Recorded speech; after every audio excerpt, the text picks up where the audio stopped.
Idza quri'al Qur'anu fastami'u lahu wa ansitu la'allakum turhamun. Ketika Al-Qur'an dibaca, yang dimaksud Al-Qur'an di situ adalah tafsirannya adalah khutbah. Ketika khutbah dibaca, fastami'u lahu, ansitu, perhatikan, fastami'u lahu, dan dengarkan, la'allakum turhamun, barangkali kamu dapat kasih sayang Allah. Mengenai hadis dan ayat ini, ulama mazhab 4 itu berbeda pendapat.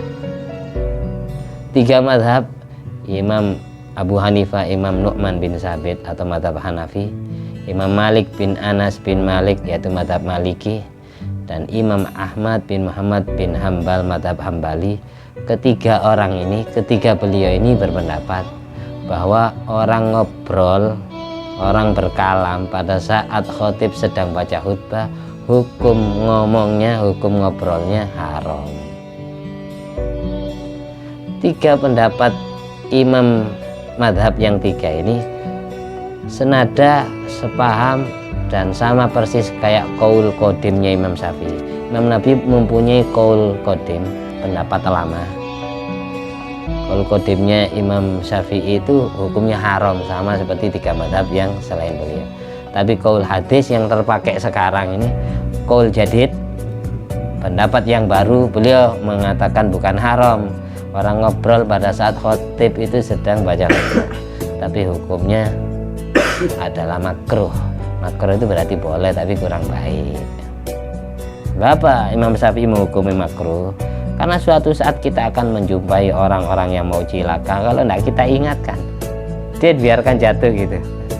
Ada semisal orang buta ikut Jumatan, dia mau kejeglong, tidak kita ingatkan, awas, ada ular, tak ada apa kan ya. Dari situ kemudian Imam Syafi'i bahwa berkalam di saat khotib sedang baca khutbah itu hukumnya makruh, tidak sampai.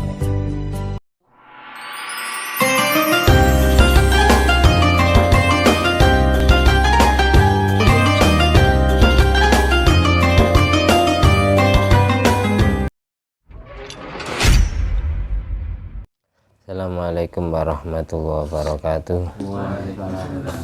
Bismillahirrahmanirrahim. Alhamdulillahilladzi bi ni'mati tatimmus sholihat wa bi dzikri sulahai tatanazzalu rahmat wal barakat wassalatu wassalamu ala sayyidi sadat sayyidina maulana Muhammadin qutbil qadat wa ala alihi wa ashabihi ala jumiz zahirat amma ba'du.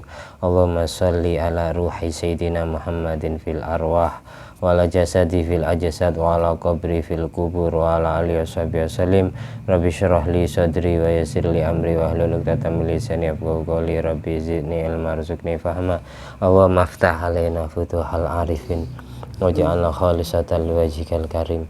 Allahumma rzuqna fahman nabiyyin wa ilhamal malaikatil muqarrabin. Allahumma nawwir qulubana bi nuri hidayatika kama nawwaratal arda bi nuri syamsika. Rabbana anfa'na bima 'allamtana, Rabbi 'allimna alladzi yanfa'una, Rabbi faqihna wa faqih ahlana wa qarabatin wa ashabin lana fi dinina. Allahumma inna na'udzubika min ilmin la yanfa' wa qalbin la yakhsha wa amalin la yurfa' wa du'ain la yusma'. Allahumma inna na'udzubika min adzabil qabr wa min adzabin nar wa min fitnatil mahya wal mamat wa min fitnatil masiihid dajjal. Allahumma shalli ala sayyidina Muhammadin wa ala ali sayyidina Muhammad madanil jud wal karam bil ilmi wal hilmi wal hikami wa barik wa sallim. Alhamdulillahirabbil alamin. Di malam hari ini kita meneruskan tentang pembacaan kitab Nurul Iman, hadis yang ditulis 50 hadis yang ditulis oleh Sayyidil Habib Umar bin Hafid bin Salim. Sekarang sampai di hadis yang nomor 20. Jumlah hadisnya 50, kita alhamdulillah sudah sampai di hadis yang ke-20. Berarti kurang 30 hadis lagi.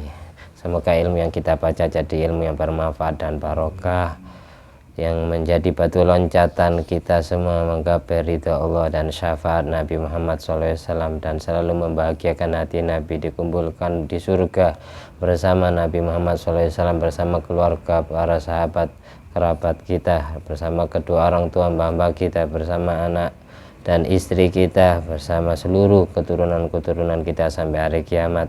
Selamat bahagia dunia sampai akhirat, diampuni semua dosanya, ditutup semua aibnya, dihapus semua kesalahannya, diangkat derajatnya dunia sampai akhirat menjadi hamba yang Allah cintai dan umat yang dicintai oleh Nabi Muhammad SAW.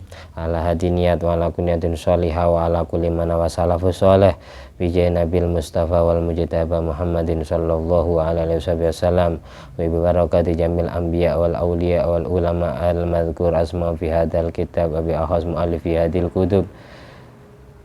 Istajib doana ya Allah waqti jami' hajatina ya Allah, yasir lana umurana umurat dunya wal akhirah. Syai'ulillalana walahumul fatihah. A'udzubillahi minasyaitonirrajim. Bismillahirrahmanirrahim. Alhamdulillahirabbil alamin arrahmanirrahim maliki yaumiddin. Iyyaka na'budu wa iyyaka nasta'in ihdinas siratal mustaqim siratal ladzina an'amta 'alaihim ghairil maghdubi 'alaihim waladdallin amin. Al-Nabi Muhammad sallallahu alaihi wasallam jami'a abai ikhwan minal anbiya wal mursalin jami'a ali kullin wa sahaba qaraba wa tabi'in wa tabi'in jami'a malaikatil muqarrabin wa jami'ir wasil malaikatil arba'ah radhu anhum salatu wa salam ajmain jami' madal arba'atil mujtahidin wal qurra'ul fadhil wa ulama'il amilin wa syuhada'i wa sholihin wa sadati sufi muqalladin bidin wa jami'il fuqaha wal mahadin jami' awliya'il qani ajma'in wa jami'i walidaina, nama kedua orang tua mbahnya, jami'a baina wa ummatina masyaihina azwajina wa dzurriyyatina wa auladina wa talamidina wa rayatina istiqaina wa qarabatina wa jiwarina wa duwifina wa qarabatina wa ikhwanin wa ahlina wa damina Muhammad Muhammadin sallallahu alaihi wasallam jamil muslimin wal muslimat wal mu'minin wal mu'minat aina ma kanu min masyariqil ardi ila magharibi al ahya'i min wal amad maghfir lahum warhamhum ma'fi ma'fu anhum syai'il lana wa lahumul fatihah. A'udzu billahi minasyaitonir rajim. Bismillahirrahmanirrahim. Alhamdulillahirabbil alamin arrahmanirrahim maliki yaumiddin. Iyyaka na'budu wa iyyaka nasta'in ihdinas siratal mustaqim siratal ladzina an'amta 'alaihim ghairil maghdubi 'alaihim waladdallin amin. Kemarin dijelaskan hadis riwayat sahabat Abdullah bin Umar radhiyallahu anhuma bahwa ketika ahli surga sudah ditentukan masuk surga, yang neraka ditentukan masuk neraka, kemudian summa ji'a bil maut idza sara ahlul jannah ilal jannah wa ahlun nar ilan nar ji'a bil maut, lalu kematian dipanggil sama Allah hatta yuj'ala bainal jannah wan nar, sampai kematian itu ditaruh antara surga dan neraka. Tsumma yuzbah, kemudian kematian itu disembelih oleh Allah. Tsumma yunadi munadin, baru ada pengumuman yang menginstruksikan ya ahlal jannah la mautah, ya ahlan nar la mautah, wahai semua penduduk surga, sekarang sudah tidak ada mati lagi karena kematian sudah disembelih. Jadi kematian bisa mati juga kan ya.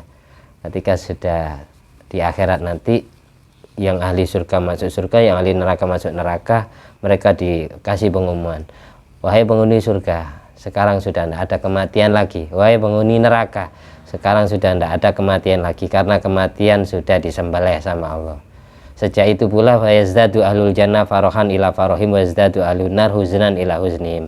Yang ahli surga semakin bahagia karena tidak merasakan sakitnya kematian lagi. Yang ahli neraka semakin susah karena tidak ada ampunan lagi. Yang jelas, yang kholidina fiha abada, yang langgeng abadi di neraka itu cuma orang kafir. Semua umat Islam, meskipun dia masih transit ke neraka dulu, ujung-ujungnya tetap masuk surga.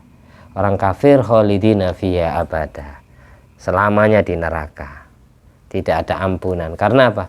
Di dalam buku catatan amalnya tidak ada amal baik sama sekali. Amal baiknya ketika di dunia zong, tidak ada pahala. Jadi yang ditemukan hanya amal jelek. Amma man khaffat mawazinu fa ummu hawiyah wa ma adraka ma hiya narun hamiyah.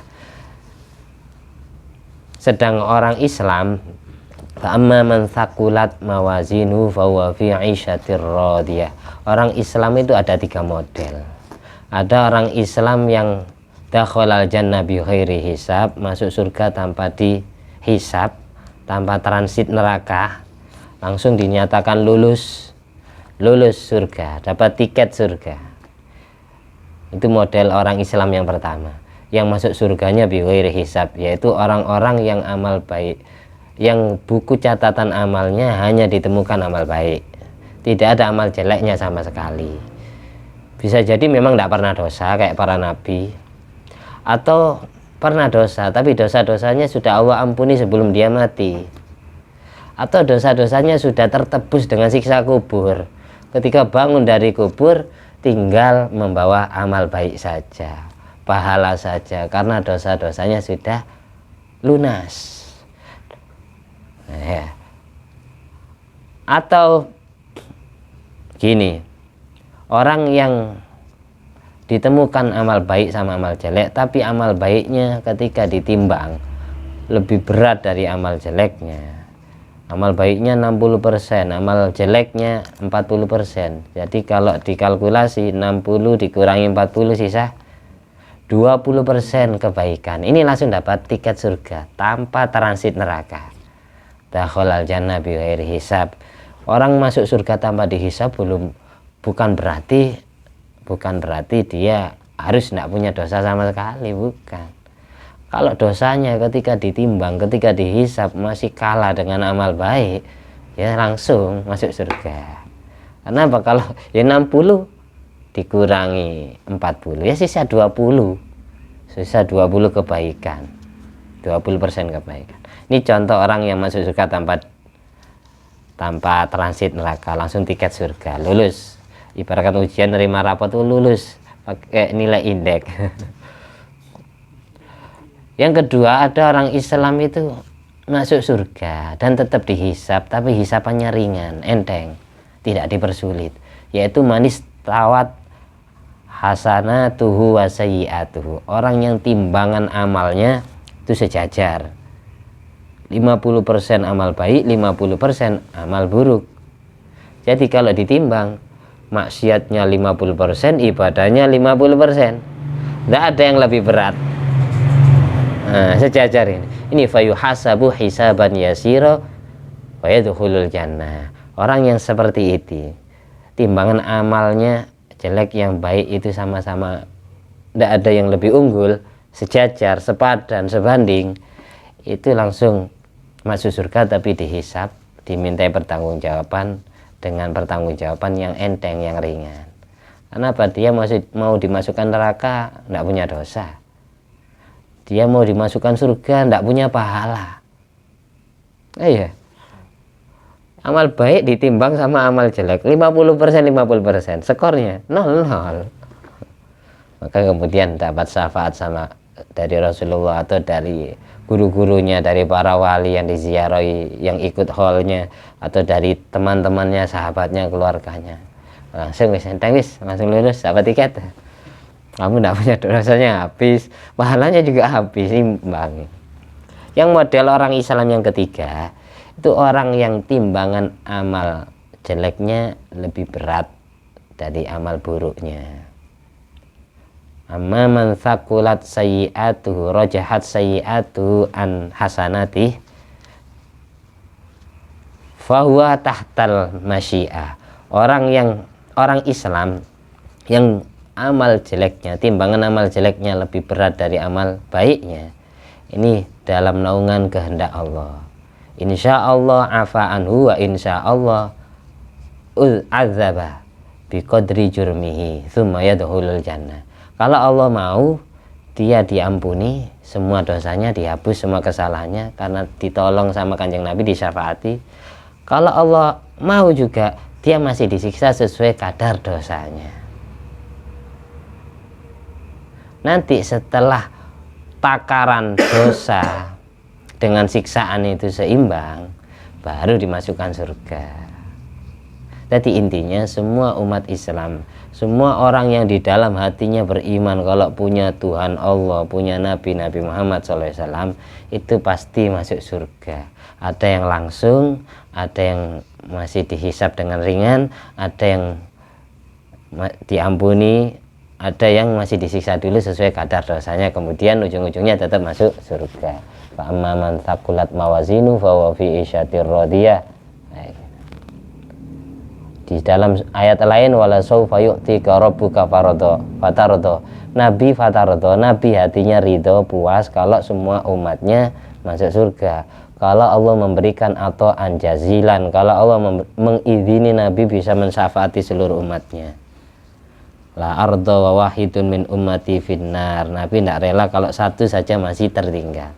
Jadi intinya dari ayat ini menyimpulkan, hadis ini menyimpulkan bahwa Nabi tidak akan mau masuk surganya Allah sebelum semua umatnya tuntas.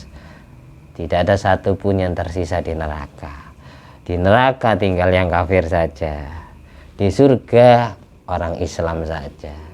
Dan umat-umatnya nabi-nabi sebelum Nabi Muhammad.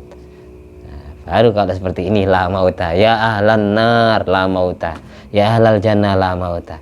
Wahai penghuni surga, tidak ada kematian lagi. Wahai penghuni neraka, tidak ada kematian lagi.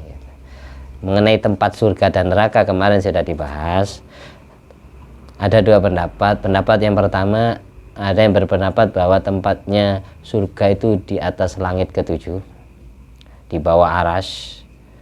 Tempatnya neraka itu di bawah dasar bumi lapis 7, lapis paling bawah.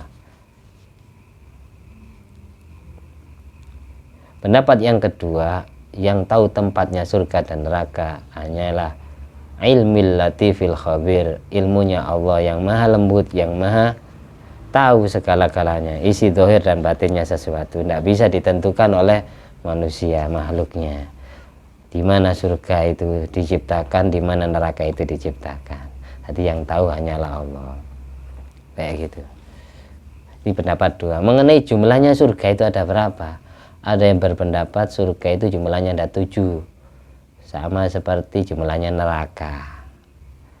Sama seperti lapisan langit dan lapisan bumi, 7.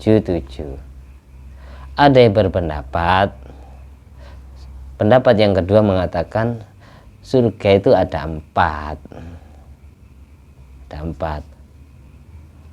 Ada yang berpendapat juga surga itu yang terakhir, pendapat yang ketiga, surga itu jumlahnya 1, tapi punya nama kamar-kamar 7. Ada kamar Firdaus, ada kamar Jannatul Aden, ada Jannatul Khuldi, ada kamar Darussalam, dan seterusnya. Itu kesimpulan dari pengajian kemarin itu saya simpulkan di situ. Sekarang kita mulai pengajian yang belum kita baca. Hadis yang ke-20. Bismillahirrahmanirrahim. An Abi Hurairah radhiyallahu taala anhu an Rasulillah sallallahu alaihi wasallam qala idza qulta li sahibika wal imamu yakhtubu yaumal jum'ati ansid faqad laghauta. Rawahul Bukhari wa Muslim. Ini biasanya hadis riwayat Abu Hurairah dibaca muroki atau Bilal salat Jumat sebelum khotib naik ke atas mimbar. Tapi sayang diantara kita banyak yang tidak paham. Khotib membaca hadis ini, idza qulta li sahibika, ketika mulut kamu ngomong kepada temanmu yang sama-sama ikut sholat Jumat, wal imamu yakhtubu, pada saat imam sedang baca khutbah, yaumal jum'ati, di hari Jumat. Kamu ngomong kepada temanmu pada saat imam sedang baca khutbah, sedang pidato. Kamu ngomong kepada temanmu yang ngobrol itu. Kamu diem awalnya, ada teman kamu ngobrol, terus kamu ngomong ansid, diam mulut kamu. Faqad laghauta, maka kamu yang negor dengan orang yang ngobrol sama-sama tersia-sia Jumatnya. Hadis ini sebenarnya senada atau searti, sepaham dengan ayat Quran, idza quri'al Qur'anu fastami'u lahu wa ansitu la'allakum turhamun. Ketika Al-Quran dibaca, yang dimaksud Al-Quran di situ adalah tafsirannya adalah khutbah. Ketika khutbah dibaca, fastami'u lahu, ansitu, perhatikan, fastami'u lahu, dan dengarkan, la'allakum turhamun, barangkali kamu dapat kasih sayang Allah. Mengenai hadis dan ayat ini, ulama madhab 4 itu berbeda pendapat. 3 madhab, Imam Abu Hanifah Imam Nu'man bin Sabit atau madhab Hanafi, Imam Malik bin Anas bin Malik yaitu madhab Maliki, dan Imam Ahmad bin Muhammad bin Hambal madhab Hambali.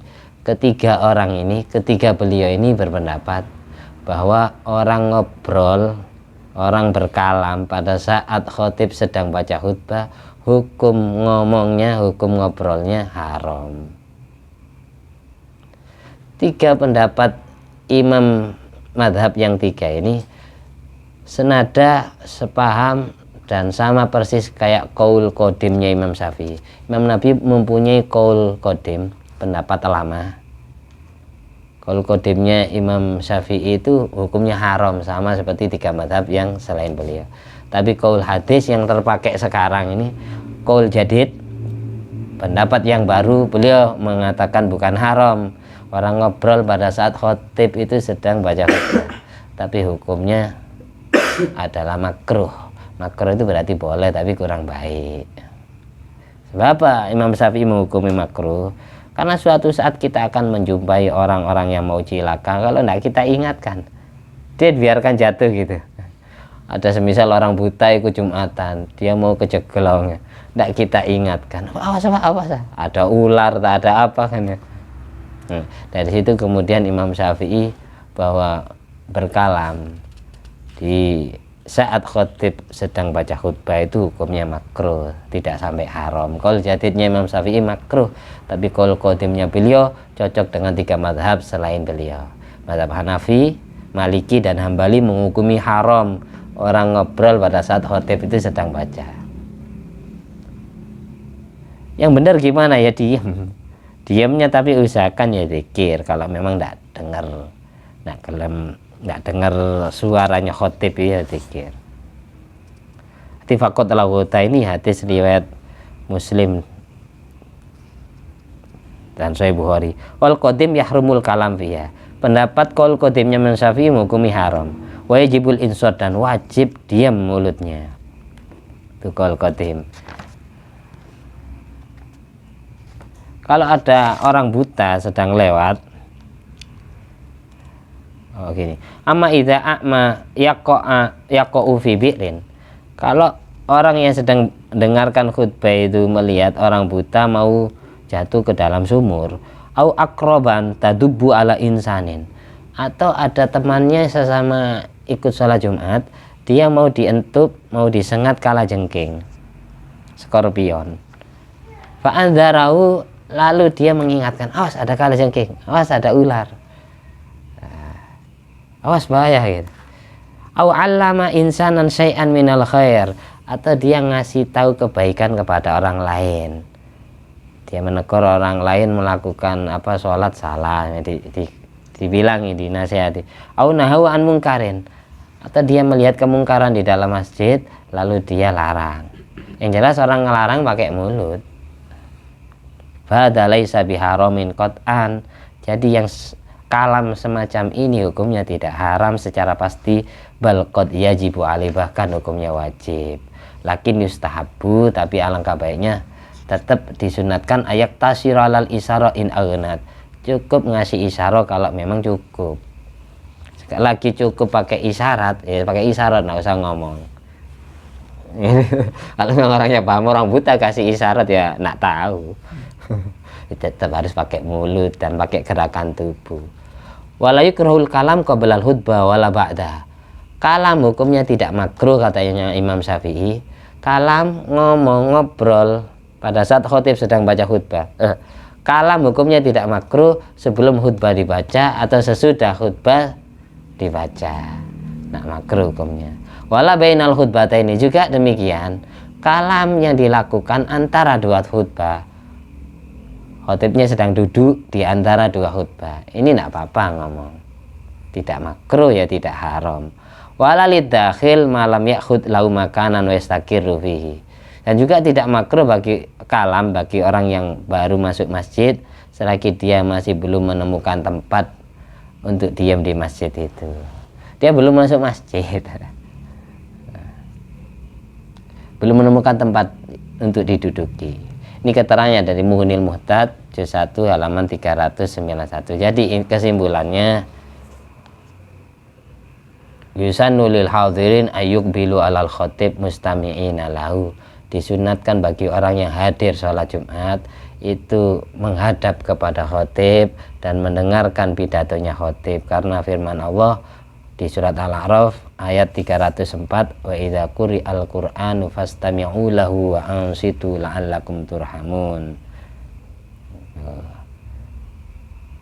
Fala yahrumul, ayat ini mahmulun, kata Imam Syafi'i dalam qaul jadidnya, mahmulun ala nabi, hukum mendengarkan khotib, hukum mendiamkan mulut, ini hukumnya sunat, kata Imam Syafi'i. Fala yahrumul kalam alal mustami'in halal khutbah, tidak haram ngobrol bagi orang yang mendengarkan khotib. Lakinnau makruhun, tidak haram tapi makruh, kurang baik, boleh tapi kurang baik. Ini qaul jadid. Khilafan lil a'immah as-salasa haitsu qalu bi hurmati wa huwa qaulun qadimun indana kama fi Busyrul Karim. Sebagaimana disebutkan di dalam kitab Busyrul Karim, 3 madhab selain Imam Syafi'i dan juga qaul qadimnya Imam Syafi'i menghukumi haram mengobrol pada saat khotib sedang baca khutbah. Jadi kalau ada teman yang ngobrol, kamu nyuruh diem pakai mulut itu sama saja. Ansit, diamlah kamu. Idza qulta li sahibika yaumal jum'ati ansit faqad lawata, kamu sama orang yang kamu tegur sama-sama mendapatkan hukum ini. Kalau jual beli sepakat haram karena ayatnya jelas, idza nudiya lis sholati mi yaumil jum'ati fas'au ila dzikrillahi wa dzarul bai'. Tuh, kalau kita disuruh meninggalkan jual beli, tidak boleh kalau transaksi jual beli. Jadi urusan dagang ketika khotib baca khutbah itu jangan bisnis, bahas bisnis. Ya wah, sawai milih tahu, dengarkan khotib itu. Kalau bahas urusan bisnis ya haram, transaksi jual beli apalagi. Ya Allah, pernah melakukan tak? Kok sambatan? Wa yusannu tarkul kalam ka duna dzikri li ghairi sami linahwi bu'din. Kalau tempat kita, jarak kita dengan khotib terlalu jauh atau mic-nya, speakernya kurang keras, maka tetap disunatkan tidak ngobrol selain zikir bagi orang yang tidak mendengarkan suara khotib karena tempatnya terlalu jauh atau pengeras suaranya kurang kencang, remeng-remeng, sementara di sekitar kita banyak yang ngobrol, maka sunatnya kita diem yang selain zikir. Kalau zikir tidak apa-apa, malah disunatkan baca sholawat atau apa gitu. Idzil aula lahu ayastaghila bi qiraatin aw dzikrin sirran.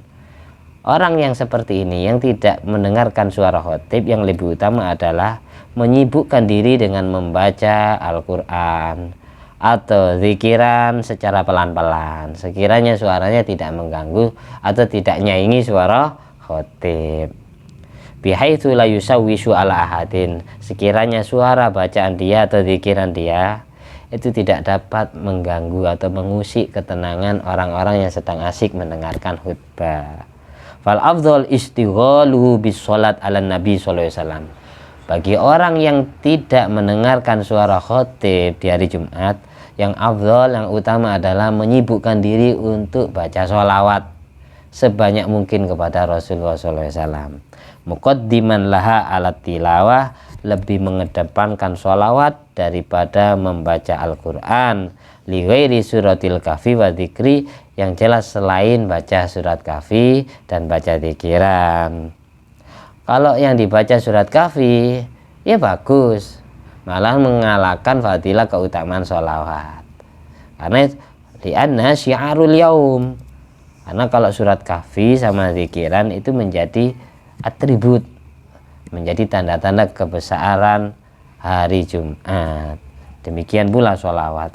Jadi yang utama itu baca sholawat, baca surat kahfi, atau baca Al-Quran, atau baca zikiran yang selain surat kahfi. Kalau selagi bisa kahfi ya kahfi, kalau tidak bisa kahfi ya baca sholawat kepada Nabi, karena itu syiarnya hari Jumat adalah sholawat. dan kahfi. Memang disunatkan kan setiap hari Jumat sebanyak mungkin. Sholawat yang dibaca di selain Jumat itu masih kalah jauh fadilah keutamaannya daripada sholawat yang dibaca ketika hari Jumat. Sholawat yang dibaca ketika hari Jumat masih kalah utama dengan surat kahfi. Memang panjang sih. Surat kahfi itu awal mula disunatkannya itu mulai mendengar azan maghrib malam Jumat sampai azan maghrib malam Sabtu. Semisal orang yang sudah istiqomah setiap Jumat baca kahfi, suatu saat Allah bikin lupa, maka tetap bisa, tetap sunat diqodoi hari Sabtu atau malam Sabtu. Bisa, tadi kemarin saya lupa, saya tidak baca kahfi, ya diqodoi. Niat ngodoi surat kahfi yang sudah diistiqomahkan dibaca di hari Jumat. Ibadah wajib yang kita tinggalkan ya wajib diqodoi. Ibadah sunat yang rutin kita kerjakan kemudian suatu saat kita tidak sempat mengerjakan, itu juga sunat diqodoi. Yang wajib diqodoi, yang ibadah sunat diqodoi. Apalagi yang sudah jadi rutinitas, jadi wiridan, jadi keistiqomahan. Kalau yang ibadah sunat yang kadang ngelakoni kadang ya tidak sunat, itu berarti bukan rutinitas, bukan wirdun. Seperti itu. Mudah-mudahan bermanfaat, amin. Oh ya, ini ada cerita dikit Mughnil Muhtad, cerita tentang awal mula kenapa kok khotib itu bawa tongkat ya. Ini ada faidatun, sebuah faedah di kitab Mughnil Muhtad juz 1 halaman 393. Apa sejarahnya kok ada tongkat, ada mimbar? Kana Nabi sallallahu alaihi wasallam yakhtubu ila jid'in. Dulu Nabi Muhammad SAW di Madinah pada saat baca khutbah Jumat pertama kali, biasanya beliau itu khutbah memakai kayu pelapa kurma sebelum ada mimbar. Jadi kalau khutbah beliau memakai kayu pelapa kurma. Yang benar kan gini, tongkat itu, kayu itu dipegang oleh Bilal, diserahkan kepada khotib pakai tangan kanan, diterima oleh khotib pakai tangan kanan. Lalu khotib salam, itu duduk, lalu dia si Bilal ini doa ya. Dan itu khotib melanjutkan khutbah Jumatnya. Nah, ketika melanjutkan khutbah Jumat, tongkat ini sunat dipegang tangan kiri. Kanjeng Nabi kayak gitu, tongkat kiri dipegang tangan kiri, yang benar gitu. Tangan kanan itu megang mimbar. Dulu pada saat masih belum ada mimbar, Nabi itu cuma pegang tongkat. Jadi tangan kanannya ini isyarat-isyaratnya, tangan kirinya ini beliau megang tongkat. Jadi tongkat itu bukan dipegang tangan kanan, yang sunnah itu tangan kiri, tongkatnya imam.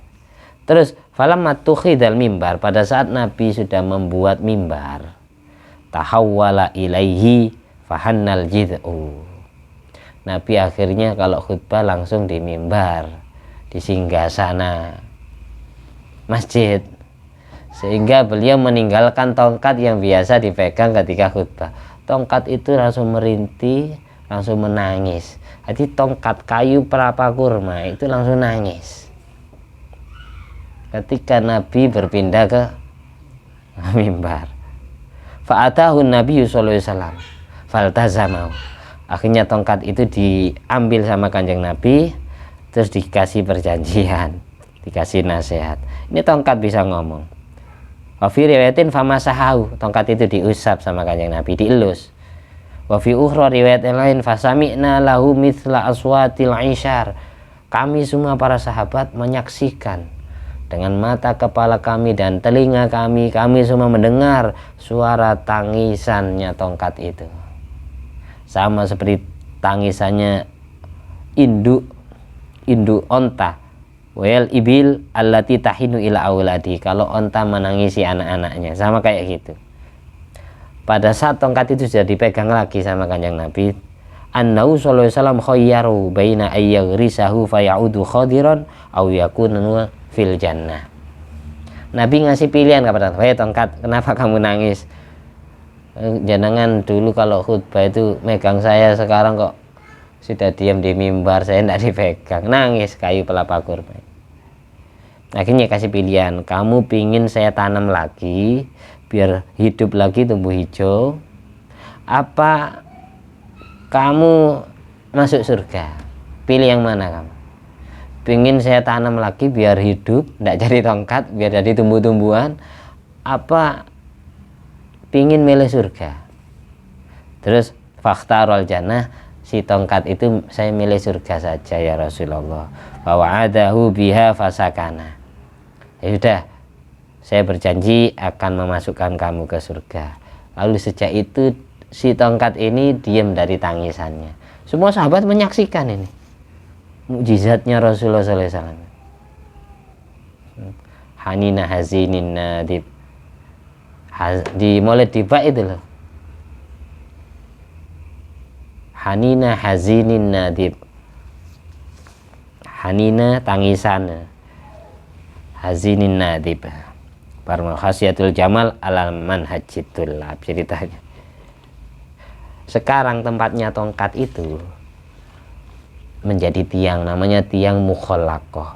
Kita kalau umroh ke haji ya, pas ziarah ke Madinah, ziarah ke makam Rasulullah SAW di Raudhah ya, ini makamnya Rasulullah SAW.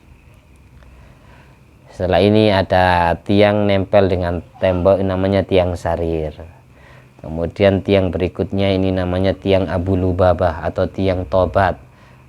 Nah, dulu ada sahabat Nabi yang biasanya membocorkan tentang kekurangan orang Islam kepada orang Yahudi, kemudian dia bertobat, namanya Abu Lubabah, mengikat dirinya di tiang tersebut. Tiang itu sekarang ini dua tiang dari makamnya Rasulullah. Tiang yang mepet dengan makam Kanjeng Nabi ini namanya tiang sarir. Lalu di sebelahnya tiang sarir, tiang ranjang, tempat istirahat. Di sebelahnya tiang sarir ini namanya tiang Abu Lubabah, tiang tobat. Terus di sebelahnya tiang tobat ini namanya tiang Aisyah atau tiang Qur'ah. Karena dulu Siti Aisyah ngasih kode, ngasih kisi-kisi kepada para sahabat. Kalau seandainya kalian tahu rahasia Raudhah, ada sebuah tempat yang sangat mustajab kalau dipakai doa, insya Allah kalian akan mengundi nasib untuk berebut ngantri diam di tempat itu. Nah, kemudian tempat yang dimaksud Siti Aisyah ini disebut tiang Aisyah atau tiang Qur'ah, tiang undian. Nah, tahu kan? Jadi 3 tiang dari makamnya Rasulullah SAW ini namanya tiang Aisyah. Kalau doa di situ mustajab. Nabi pernah sholat fardu di situ. Tiang Aisyah. Tiang Aisyah ini tidak jauh dari pintu keluar kalau sekarang. Nah, ini tiang Aisyah, ini pintu keluar dari Raudhah. Kan masuknya dari belakang, keluarnya dari depan. Bukan dari depan, keluar dari belakang. Jadi masuknya sekarang itu dari belakang, keluarnya dari depan. Dekat dengan pintu keluar ini. Di sebelah pintu keluar ini ada pengimaman Masjid Nabawi yang lama. Tempat mihrab, tempat ngimami sholat yang pertama. Yang lama, yang kuno. Nempel dengan mihrab sholat Raudhah ini ada tiang di belakangnya pas. Ini namanya tiang mukhallaqah. Tiang mukhallaqah itu tiang yang untuk mengenang kejadian tongkat Rasulullah yang menangis di situ, yang ditancapkan di situ. Itu sekarang jadi tiang. Tempatnya persis di mihrab, tempat imam ngimami sholat, tapi pengimaman Raudhah yang lama. Agak kesana sedikit ada pengimaman yang baru, pengimaman yang lama yang masuk kategori Raudhah. Di situ itu pas di belakangnya pengimaman nempel itu namanya tiang mukhallaqah, tiang di mana dulu tongkatnya Rasulullah SAW menangis di situ. Terus agak kesana dikit itu baru mimbar. Nabi menyampaikan kenapa kok disebut Raudhah, ma baina baiti wa mimbari raudhatum miryatil jannah. Tempat antara rumah dan mimbarku itu ada taman-taman surga, sehingga disebut Raudhah. Jadi bagiannya itu tiang Aisyah. Saya jelaskan, ini tiang Aisyah tadi dekat dengan pintu. Terus ini tiang Abu Lubabah atau tiang tobat, kalau tempatnya orang istighfar bertobat dari dosa-dosanya di situ. Terus nempel dengan dinding makam Nabi, ini namanya tiang sarir. Nah, di sebelahnya tiang sarir ini namanya tiang wufud atau tiang ali, tiang hars atau tiang ali. Biasanya Kanjeng Nabi kalau bersembunyi di situ dijaga para sahabatnya. Sahabat yang paling sering jaga Rasulullah adalah Sayyidina Ali, sehingga tiang tersebut, tiang yang pinggirnya tiang sarir tadi disebut tiang Ali atau tiang haras. Haras itu penjagaan. Nah, ini orang yang diam di tiang haras, dia adalah orang yang paling dekat dengan makam Rasulullah SAW. Orang yang paling dekat dengan makam Rasulullah adalah ketika dia diam di tiang Ali. Ini jejer dengan makam Kanjeng Nabi, pas lurus ya, tidak jauh. Di pinggirnya lagi, di pinggirin tiang Ali adalah tiang wufud. Tiang wufud itu tiang terima tamu.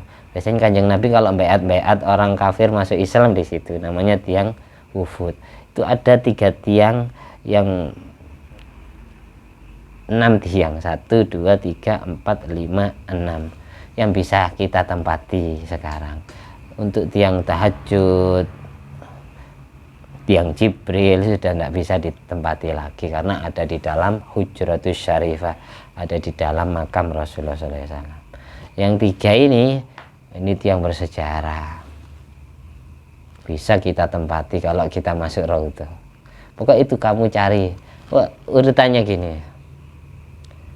yang nempel dengan dinding makam tiang wufud, terus yang lurus dengan makamnya Rasulullah namanya tiang Ali atau tiang haras. Terus di pinggirnya lagi tiang sarir, tempat istirahat. Sarir artinya ranjang tidur. Di pinggirnya lagi tiang Abu Lubabah. Di pinggir lagi tiang Aisyah lurus dengan pintu keluar.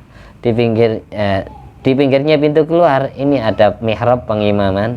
Di belakang pengimaman ini ada tiang, namanya tiang tongkat itu tadi, tongkat yang nangis, tiang mukholaq. Sebelah sana baru mimbar. Ma baina baiti wa mimbari raudhatun miradil jannah. Dulu makamnya Rasulullah SAW itu adalah rumahnya Rasulullah. Pas kamarnya Siti Aisyah itu yang dipilih untuk dijadikan makamnya Rasulullah sekarang. Dan kita semua ditakdir oleh Allah bisa berziarah ke tanah suci haram Madinah dan Mekah, bisa beribadah di Masjid Nabawi, Masjidil Haram, diberi kemudahan untuk bisa haji dan umroh yang makbulah, yang mabrurah, ala hadiniyat wa ala kunyatin sholihah wa ala kulli man wasalafu sholih bi nabil mustafa wal mujaddah Muhammadin sallallahu alaihi wasallam. Amin. Wa bi sirri asraril Fatihah. A'udzu billahi minasyaitonir rajim. Bismillahirrahmanirrahim. Alhamdulillahirabbil alamin arrahmanir rahim maliki yaumiddin. Iyyaka na'budu wa iyyaka nasta'in ihdinas siratal mustaqim siratal ladzina an'amta 'alaihim ghairil maghdubi 'alaihim waladdallin. Amin. At-tahiyyatul mubarakatus salawatut thayyibatu lillah. Assalamu alayka ayyuhan nabiyyu wa rahmatullahi wa barakatuh. Assalamu alayna wa ala ibadillahi sholihin. Asyhadu an la ilaha illallah wa asyhadu anna muhammadar rasulullah. Allahumma salli ala sayyidina Muhammadin wa ala ali sayyidina Muhammad kama shallaita ala sayyidina Ibrahim wa ala ali sayyidina Ibrahim wa barik ala sayyidina Muhammad wa ala ali sayyidina Muhammad kama barakta ala sayyidina Ibrahim wa ala ali sayyidina Ibrahim fil alamin innaka Hamidum Majid. Alhamdulillah alladzi at'amani hadzal ilma wa razaqani min ghairi haulin minni wala quwwatin bi fadli. Subhana rabbika rabbil izzati amma yasifun wa salamun alal mursalin walhamdulillahi rabbil alamin. Subhanakallahumma ahya wa bihamdika asyhadu an la ilaha illa anta astaghfiruka wa atubu ilaik. Wassalamualaikum warahmatullahi wabarakatuh.